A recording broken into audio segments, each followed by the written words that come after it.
Jean-Henri Fabre est né en 1823. Il est fils de la grande misère du XIXe siècle, fils de cette misère qui jeta des centaines de milliers de ruraux sur les routes, à la recherche d'un emploi, d'un travail ou d'une pièce. Il naquit dans le hameau de Haut-Malaval, où ses ancêtres ont longtemps jardiné un maigre bien sur l'échine granitique et froide du Rouergue, qui correspond grosso modo au département actuel de l'Aveyron. Dès l'enfance, Jean-Henri est un mendiant girovague. Nous dirions un SDF aujourd'hui. Il quitte tôt ses parents pour survivre et ses pérégrinations le font passer par Beaucaire, où il espère trouver à s'employer parmi les nombreux bras qui font vivre la foire internationale de la ville. Il trouve embauche sur le chantier de la voie ferrée Beaucaire-Nîmes.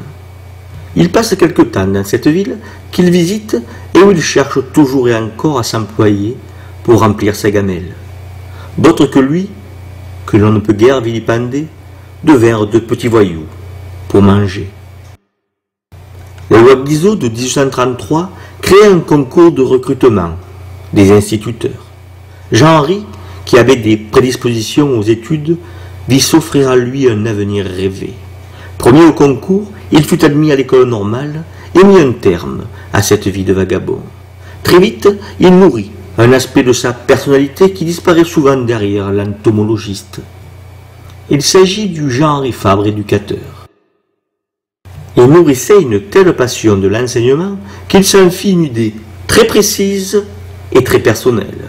Dans le 10e tome de ses souvenirs entomologiques, il écrit « Dans l'enseignement, ce qui importe le plus, ce n'est pas la chose enseignée, plus ou moins bien comprise, c'est l'éveil donné aux attitudes latentes de l'élève. » On voit combien Fabre est en avance sur son temps, combien il annonce avec un siècle d'avance des méthodes plus centrées sur les enseignés que sur les disciplines. Tel Einstein remuant sans cesse ses idées des heures et des heures durant, et disant que le génie ne compte pour rien devant le travail, Jean-Henri écrit « Vous voulez réussir dans les choses de l'intelligence ? L'infaillible moyen est d'y penser toujours. » Il passera quelque temps à Ajaccio, où il fut nommé professeur de physique et de chimie au collège. C'était en 1849, et Jean-Henri avait déjà commencé de monter les marches de la pyramide enseignante. Jean-Henri continuait à étudier, sans relâche, débusquant les heures d'études potentielles. Il atterrit à Avignon, où il professe encore et toujours. Il monte un laboratoire dans sa maison de la rue de la Masse, et s'intéresse aux insectes, aux abeilles d'abord, puis aux mélouées. Il est surpris par le garde champêtre des Angles, qui ne croit pas un mot à ce qu'il lui dit. « Oh, vous ne me ferez jamais croire que vous venez ici vous rôtir pour voir voler les mouches !» lui en imposa le garde suspicieux, guettant les voleurs de bois et autres chapardeurs de récolte sur pied. Le grand pasteur en personne, sommité scientifique mondiale, qui le visita un peu plus tard, dans sa maison de la rue des Teinturiers, en Avignon toujours, ne fut pas moins décontenancé que le garde champêtre. Jean-Henri était un original. C'est en 1879 qu'il s'installe à Sérignan-du-Comtat. La maison avait coûté 7200 francs, payés en 4 fois. Il l'a décrit dans le second tome de ses souvenirs. La maison est cachée sous de grands platanes.